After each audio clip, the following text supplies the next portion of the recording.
Hello and welcome back to my garden and the last video of 2024. I cannot believe it's already at the end here. It's been one heck of a year.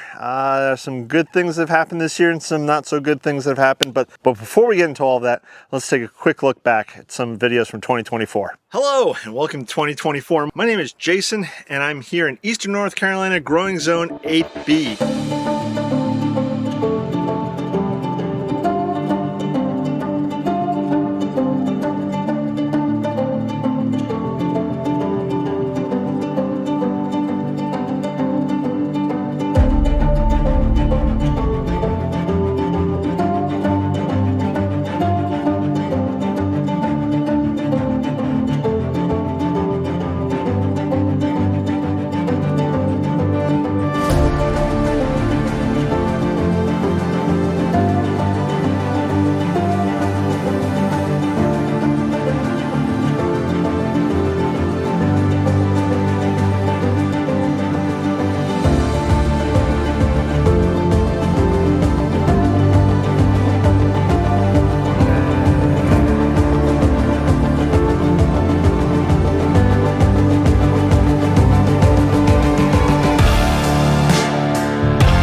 So as you can see, the garden keeps on growing and so does the channel. I actually wrote a bunch of notes down. This is the second time I'm filming this because the first time I just was all over the place rambling on, but now I've got notes, so I should stay on point. I'm a terrible YouTuber. But we've gotten over 460 new subscribers to the channel. Thank you, thank you, thank you very much. Not only does it mean the channel keeps growing, but I'm not standing here talking to myself, which would be really weird and awkward. This year I did over 125 uploads. That's full format and also the shorts. There's been over 1,600 likes. Thank you very much for liking my videos. I'm not sure why anybody really would, but thank you anyways. There's been over 200 comments. Thank you all those who have commented. If you have not commented on a video, please don't be shy, leave a comment. I'm always looking for tips, advice, suggestions, that kind of thing. I'm a growing gardener. Hopefully all of you can help me continue to grow. There's been over 100 shares. I actually wasn't even aware anybody was sharing my videos. I was just happening to looking at the stats the other day as I was trying to come up with ideas for this end of year review. And apparently there's been over 100 shares of my videos. So thank you very much. Hopefully you're not making too much fun of me. But sharing your videos with friends, families, loved ones, or grumpy old guy across the street there. The top video of the year was New Beds, No Dig. That I got over 3,000 views. Blows my mind. I know 3,000 views isn't a lot to somebody who's, you know, I mean, I look at some of these channels that I watch and they've got hundreds of thousands of views on a channel, but if I get 3,000 views on a video, that's a pretty big deal for me, especially considering how small the channel is. The top short was DIY garden bench with over 5,000 views. Again, these are pretty big numbers for me and I'm very grateful that all of you are watching, that anybody is actually watching my channel. So again, thank you very much. This year I did something that I've never done before, which was a 30-day challenge. Many channels do various different types of challenges where they try to push themselves to do something for 30 days kind of thing. And I myself this year did what I call my fall blitz, where I try to do a various cleanup or planting or some sort of project every single day for 30 days during the fall to try to get things done here around the garden. Speaking of the fall blitz, I had also created several new playlists this year. and the Fall Blitz was one of them. There's also a concrete playlist.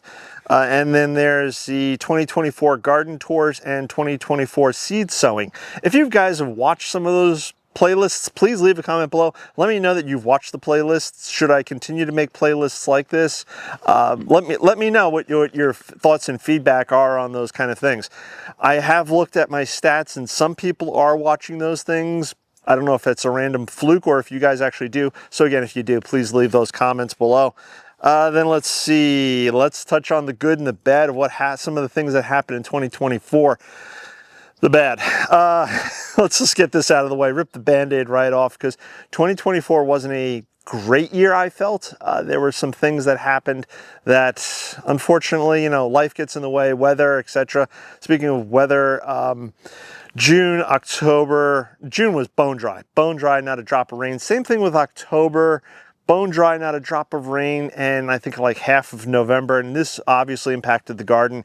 Now, I was able to go out and do watering, but you could sit there with a hose or a sprinkler for as long as you'd like, and it's not the same as when you get the rain from the sky. And unfortunately, those months were very dry, and from my understanding is that most of the country was under some level of drought, which is not necessarily a good thing, but we managed to get through.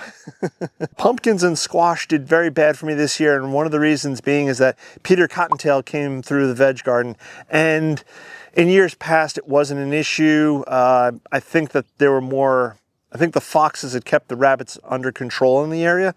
This past year, maybe it's because the previous winter was so wet, there were quite a few rabbits. Sophie loves to chase the rabbits around, and she often tries to chase them out of the veg garden, but unfortunately they get in, they do their nibbling, and they wind up damaging some of the crops. So my pumpkins, which I had grand hopes for, didn't do so great. Same thing with squashes, didn't do so great.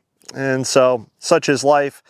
The garlic wasn't also a great crop this year because we had a lot of rain the winter in 2023, 2024, going into there, and it did weird things to the garlic. So the garlic crop wasn't all that great, but it wasn't bad, which was good. And then I still have some garlic left over in the house. Now for the good, because there was quite a bit of good actually, that when I sat back and looked at it, I was like, oh yeah, that was a good thing, and that was a good thing. And some of them were my sweet potatoes. Sweet potatoes this year was a fabulous crop. The year prior, I tried growing sweet potatoes, and I got long, stringy things. And this year, nice, big, beautiful sweet potatoes, and we are still eating some of that crop that came out of the ground, which was great. Peanuts were fantastic. I'd never grown peanuts before. I've learned some important lessons in growing peanuts for the first time ever this year, which I will relate to you guys next year, because I'm going to grow peanuts next year. But my peanut crops were quite good, and I'm going to try to make them maybe a little bit better next year, and we'll talk more about that next spring when I do plant out next year's peanuts. I'm trying to remember where we are. Where are we? Turmeric. Turmeric was awesome. I'd never grown turmeric before. If you haven't grown turmeric before and you can grow turmeric, by all means, grow turmeric. It is a stupid simple thing to grow.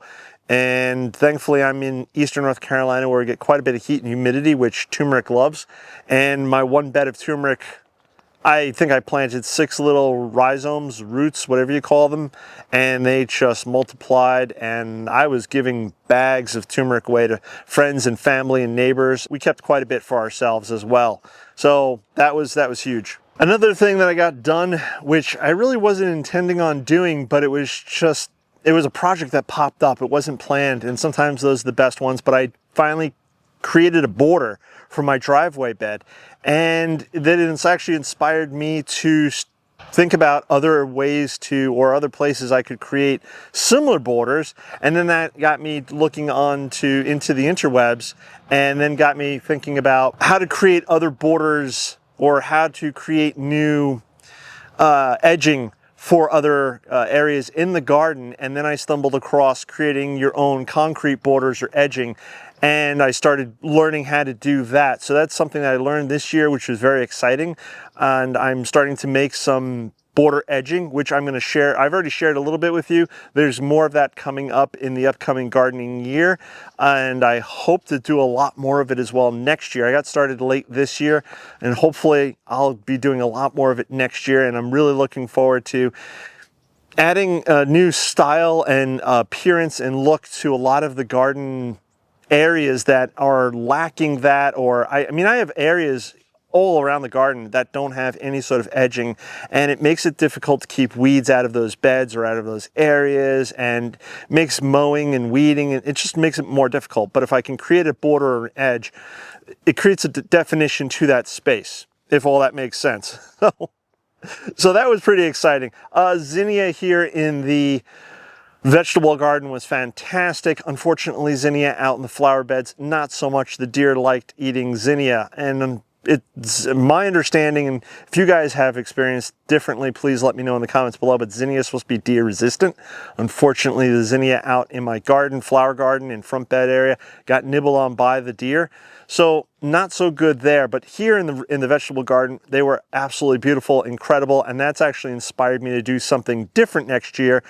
So you're guys gonna have to stay tuned for that, because I am gonna be doing something different next year that I've never done before. It's been done elsewhere before, but I've never done it, and that is something I'm gonna do with my in-ground beds, and so you guys gonna have to stay tuned for all of that. I dug up my hostas early in the year, I believe it was, early in the year, and I put them into pots, and I moved them up onto my front deck, because if you know about anything about deer, they love hostas. And so the deer were just munching away on my hostas for years, and I tried sprays, and I tried a bunch of different things. And it was a pain in the neck, and I said, you know what, why don't I just put them on pots up on the front deck? They won't go up on the deck, at least not yet. And I keep the hostas away from the deers, and it actually turned out to be very nice. It added something decorative green, just something, a different look up on the front deck with the hostas, and the hostas all stayed alive. They struggled at different points due to the heat and the droughts that we had, but I was able to keep them watered, keep them alive, and they weren't eaten back by deer. So that's a win in my book. I finally got around to making benches. It's something I've been talking about for years, and I stumbled across a website, or I think it was an Etsy store actually, where they sold plans to make 2x4 benches, and I'm not that good or that creative, so I thought the price was right. I bought the plans, very simple to follow, very good. If you guys would like to make benches like the ones you've seen in the various videos, or you'll see elsewhere around my garden in the upcoming year, then go back, check out that video that I did, because I did provide a link down below. I built the benches, finally got 2 of them built. I think I'm probably gonna build 1 or 2 more in the upcoming year. Actually, I think 1 more, because I think also next year I'm gonna try, as I'm learning and expanding my concrete knowledge and skills, I think I'm going to try to build myself some concrete benches for next year. We'll have to see how things go. I completed the flower garden border. That was a huge one for me, because now the space is more defined. Even though I don't have all the hedging in place that I'd like to have around the edges of the flower garden, just having the outline, as it were, the borders, you know, completed with the landscaping timbers, and saying this is the border for this side and that. It just creates a defined room, and hopefully next year into 2025, I can further continue to define the space with yet more boxwood shrubs. I'm going to be adding a bunch of new plants. There's already, if you guys have been following along with the channel, you've seen me plant a bunch of bulbs. So hopefully this upcoming spring, we have a bunch of those bulbs coming up, and really adding a lot of color and just something interesting and beautiful to look at in the springtime. And then by the time they start going away, I can start planting a bunch of new plants and planting them into the flower garden. And hopefully this upcoming year, creating a little bit more style and a little more definition, and I don't know if definition is the right word, but just creating a little, just making it look better. Not that it looks terrible now, but I just want to, you know, you guys have probably seen it, and many of you probably already have areas in your garden that do look like this. But for instance, the borders that you see maybe in an English garden, where you have large, beautiful swaths of layered plants and just beautifully, you know, laid out borders, as it were. Those spaces look beautiful, and we all go ooh and ah, and that's what I want. So I think next year I'm going to try working on a little bit of that. It may involve me digging up some plants and moving them around and planting a whole bunch of new ones. So well, hopefully I'll have that to look forward to in 2025. Now for some goals or things that I'd like to try to get done in 2025, as well as all of the other flower and vegetable gardening and other stuff that we do. But as I mentioned a second ago, there's going to be something new and exciting happening with my in-ground vegetable beds.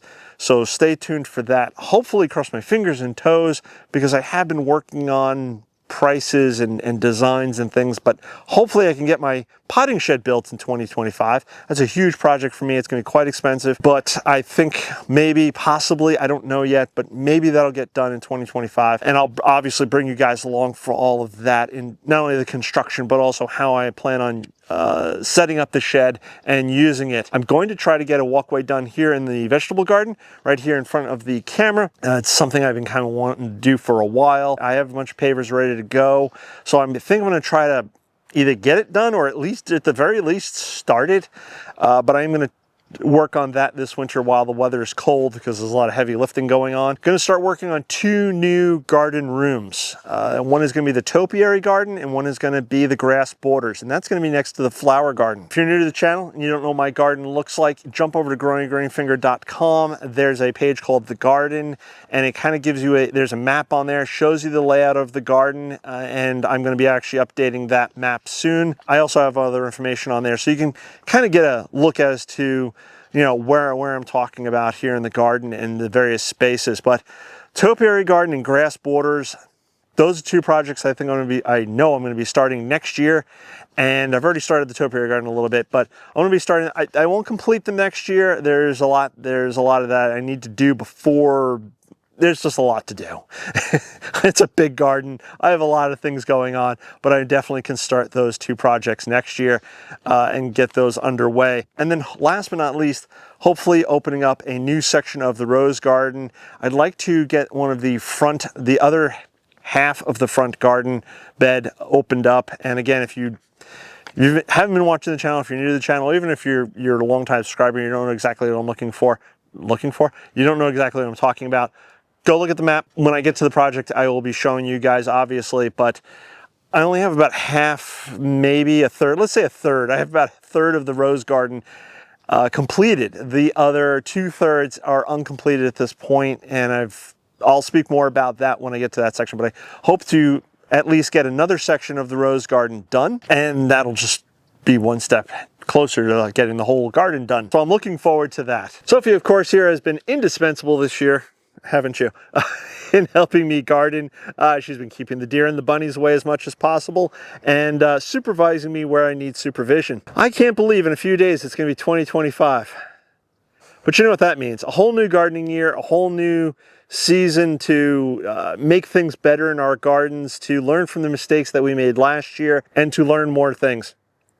Because I'm learning constantly. If you guys haven't checked out my Instagram, please go check out my Instagram. I often post up pictures there that you won't see here on YouTube.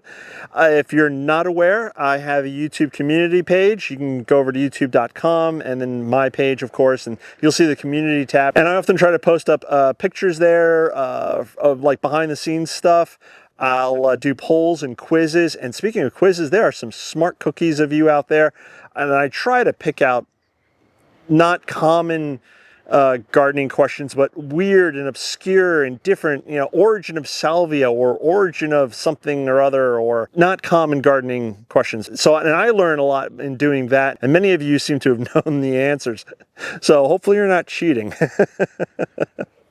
But go over to the YouTube community page and check out some of what I got posted up over there. Thank you again. Thank you again to all the new subscribers. If you haven't subscribed, please subscribe. Click that bell icon to be notified when I do post a new video, because I won't be posting up another video until the second week of January. I'm going to take a little bit of time off here for the holiday. I hope all of you have a happy new year. I hope all of you had a good gardening year, and let's all hope for a better 2025 in our gardens. Again, please leave any questions, comments, etc. down below. And with all that, Sophie and I will catch you next year. Bye-bye.